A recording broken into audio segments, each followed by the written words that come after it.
Welcome to the Thoughtful Leader podcast. My name is Ben Brearley. I'm a leadership coach and the founder of Thoughtful Leader.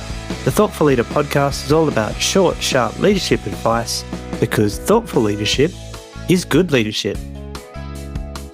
Welcome to episode 273 of the Thoughtful Leader podcast. This episode is a Q&A episode where I receive a reader question and do my best to answer their scenario. This one in particular is all about motivation and helping people find that care factor in their role so they can do a good job, particularly in the space of middle management or supervisory leadership.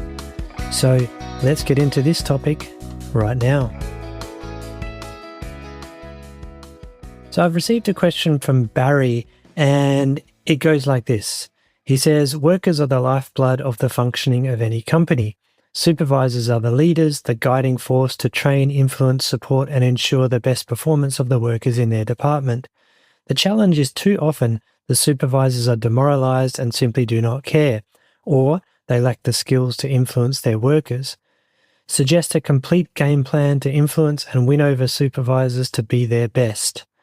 Okay, well, a complete game plan is going to be difficult because you really need to diagnose what the actual issues are here. But I do have a set of suggestions for you, Barry, that might help in this scenario and some steps you might follow. But the solution will obviously depend on what you find out in each of the steps as we go through. Now, the first thing I want to cover here is that this scenario where you have demoralized supervisors and they have a knock-on effect on their team underneath them, that's obviously a huge problem and it's a motivation issue here. And once the problem is obviously that if you have a middle layer, such as the supervisors who are demoralized or demotivated, then they're not going to do their best work and they're going to provide poor role models for the people on the floor, the people doing the actual work on the front line. So obviously you're going to get productivity problems, you might get safety issues, all those sorts of things happening. I want to step back a little bit first, and with these types of motivation issues, I feel like sometimes we have an attitude of, oh, we need to motivate our team, like I need to motivate that person. Now, my perspective on motivation is that as a leader, it's not your job to motivate people, but it is your job to provide conditions where people are more likely to be motivated and be their best, as Barry says.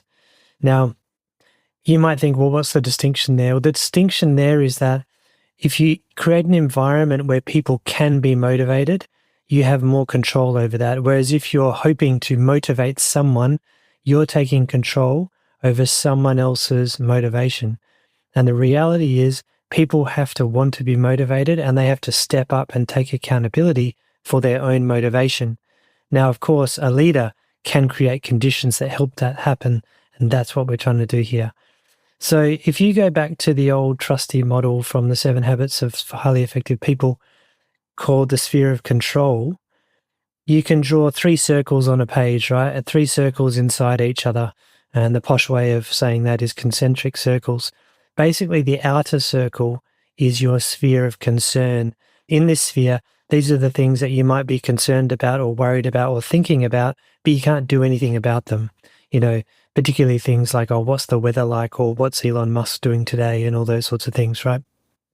Now, the second sphere, which is in the middle of the 3 spheres that we've just drawn, is the sphere of influence. Now, these are things that you can have an influence over, but you may not be able to control directly. So, for example, the motivation topic, you can influence the environment for your supervisors so that they can feel more motivated, but you can't control it directly.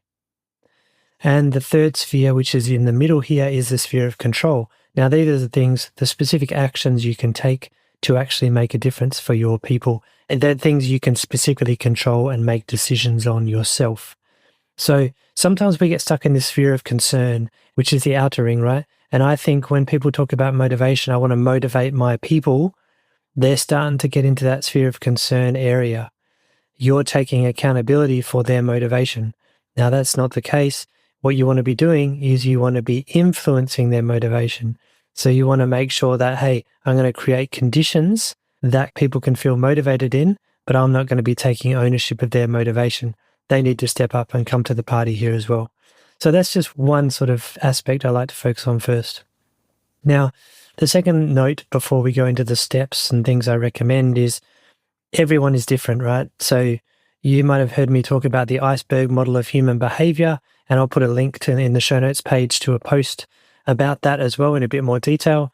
And by the way, the show notes page is thoughtfulleader.com/273 for this episode, so you can check that out. Now, everyone's different. We're a complex mix of factors, right? Beliefs, upbringing, religion, culture, your DNA, your personality, your past experiences, your motivations, all these sorts of things are swimming around in us, and they cause us to do different things. They cause us to feel good in certain situations and bad in others, for example.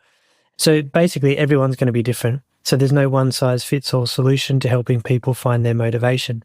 However, there are some common factors in motivation that I think we need to be aware of. And there's a few posts I've written on motivation, quite a few actually, but I'll link to a couple of good ones that I recommend on that show notes page as well. Let's backtrack and go to some of the motivation basics to start with. Okay. Now, one of the theories that's been around for quite a long time, since the 1960s, is Hertzberg's motivator hygiene theory. Now, some people might say, oh, that's too old for the current day. I think it's still relevant, particularly because it has two different types of factors in it. It refers to motivators and hygiene factors. Now, hygiene factors are the things that if you don't have them or if they're not present, you are going to have people losing motivation. But if you have more and more of these hygiene factors, they don't necessarily increase motivation. There's a limited motivational potential for these things. The second category of motivation factors here, according to Hertzberg's model, is the motivators. Now, these are the things that push you to higher levels of motivation. So let's look at some common ones. Hygiene factors, for example, things like salary is a hygiene factor. Now, what this means is that if you don't think you are paid well enough, there is a good chance you will be demotivated. But if I pay you more and more and more with regard to your salary, there's a limited motivational potential for that. People don't generally get more and more motivated. There's a limit to how much that works. But you can guarantee if people aren't paid well enough, they will be demotivated. Another common hygiene factor are things like safe workplace or good working conditions. So if you have a really unsafe workplace, you can pretty much guarantee people will lose motivation. If you have the safest workplace in the world, that doesn't necessarily mean people are going to be more and more motivated. So there's a limit to that. And when you think of working conditions as in a good work environment, a nice office or whatever it is, that's another one. So if you're in a crappy workplace where it's uncomfortable and it's hot and whatever, then it's likely you'll lose motivation. If it's the most comfortable, best environment in the world, you don't necessarily see an uptick in motivation. It's just there's a limit to that. But then we have the motivators. Now, the motivators are things that push you to higher levels of motivation. And these are much more individual. So they're things like having a sense of purpose in your work, doing interesting work that you enjoy, having a career direction, having autonomy and freedom in what you do, the ability to make decisions. You could also have performance-based bonuses in this category as well. And these are things like if you hit a target, you get an extra, salary bonus and things like that. So these are things that push you to higher levels of performance. And another one to add there would be recognition, appreciation, and those sorts of things. Now, what you might notice is that the hygiene factors a lot of them are organizational, as in the company takes care of them, the salary, the working conditions, the safety of the workplace, that sort of stuff. In the motivators, you might find they are often individual factors and they're highly influenced by the leaders in the company. So, for example, if a leader gives people good recognition and appreciates good work, works with people to create a career direction, a career plan, make sure people have the right training and they're rewarded adequately, and they're treated fairly, then you're going to find those things are motivational. So that's motivator hygiene theory. So you've got your hygiene factors and your motivators. That's important. Then another theory that I quite like, or another model, is from Daniel Pink, which is quite simple. And these factors that he talks about are what fit into the motivator category, which I just referred to. So what Daniel Pink found in his research is that purpose is a big one for motivation in terms of having people connect to a sense of purpose and being able to find their sense of purpose. And part of this is getting people to connect what they actually do on a day-to-day basis with the performance of the team or the organization as a whole. So basically, you're giving people what they call your task significance, which is, oh, I'm doing this work and I can see the difference it is making for the company or the team. So that's a motivational thing. So for example, if you look at nurses working in a hospital, they often have a high degree of task significance because they deal directly with the patient. They treat the patient and then the patient improves, gets better, and they find that very satisfying because they are very closely connected to the patient outcomes they receive. Whereas if you think of someone like an accountant in a hospital, the accountant still does important work that helps the hospital run, but they're not very connected to the work of the company as a whole. And so it can be harder to find that task significance. So that's one thing, sense of purpose. The second factor is autonomy and the freedom to make decisions about the work that you do and how you do it.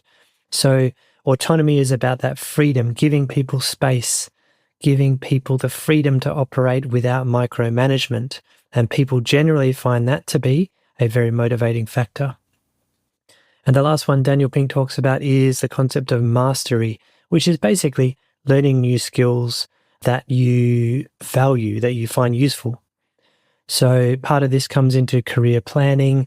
For example, if your supervisors want to eventually be a superintendent or be a director in the company or something like that and progress their careers, then you might develop a plan with them to upskill, find out what skills they're missing to get to that next level, and then get a plan together for what sort of training or development they might need to get there. And that leans on the concept of mastery, but it also gives people a sense of purpose as well because they have a career direction. So there's some of the basic motivation factors that I think are worth looking at, right? Just as a basic summary. But as I said, I'll put a link to the show notes page, thoughtfulleader.com/273, which has some more articles on motivation that I've written, and it covers a few different models and things as well. Okay, so that's sort of the basic foundation here I want to set for this question. Now, Barry's challenge was, the supervisors are demoralized and simply don't care or they lack the skills. So obviously they're not role modeling good behaviors, and that can cause problems in the workforce in general. So as for the steps I recommend in this situation, the first one is we want to get the basics right here. So I would be looking at straight away, do people feel like they're underpaid, unfairly paid? Are the people in the organization getting paid more for doing a similar role? All those sorts of things. And I'd be looking to equalize those factors. Or are you in an unsafe work environment where people are feeling unsafe, or an uncomfortable work environment, which is a demotivator? And remember, these are the hygiene factors. So I'm not looking for people saying, oh, I want more and more money, right? What I'm looking for is fairness here.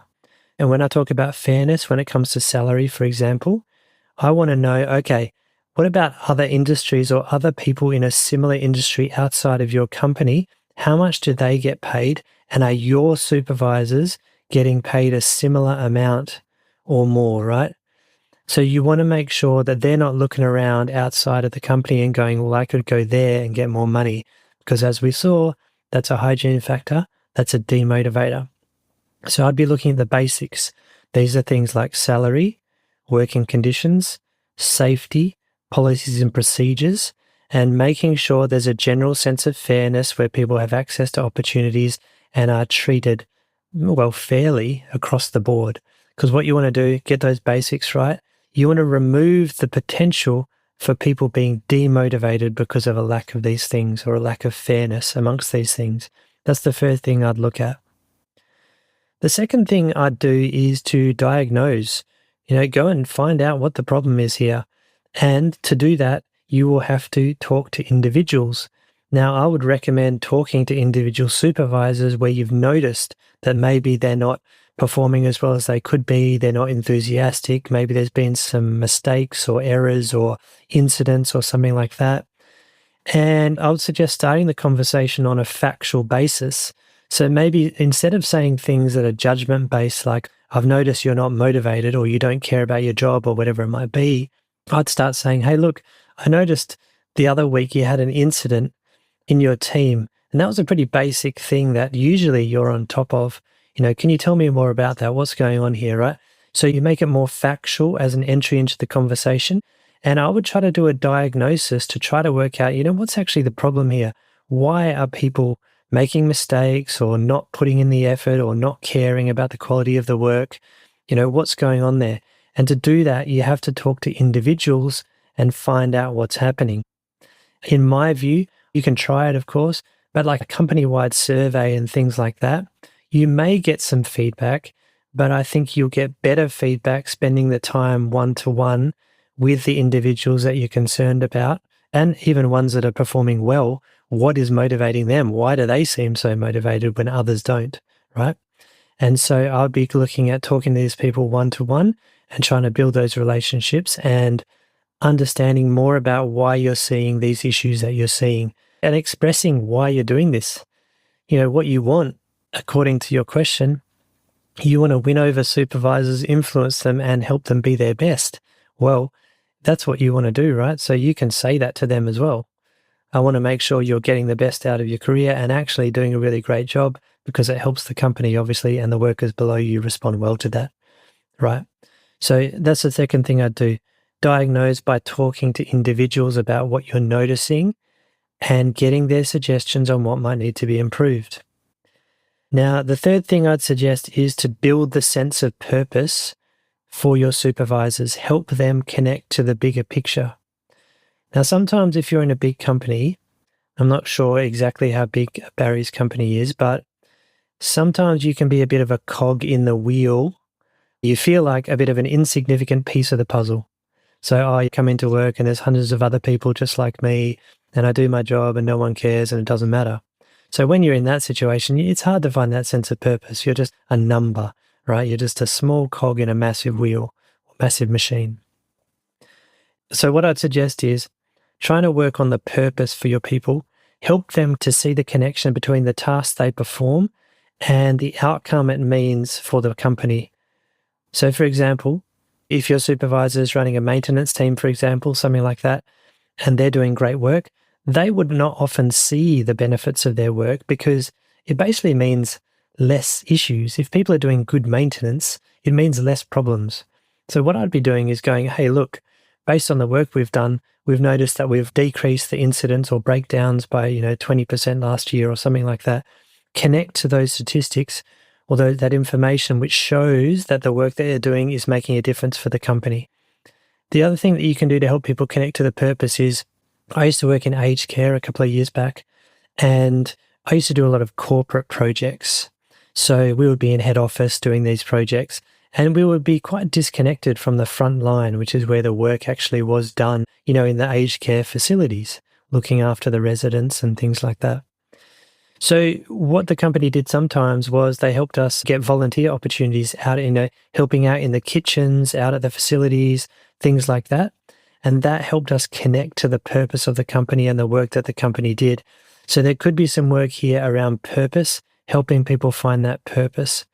Now, purpose is difficult in some ways because some people have a purpose that is greater than work, right? A lot of people have that. Okay, I've got a family.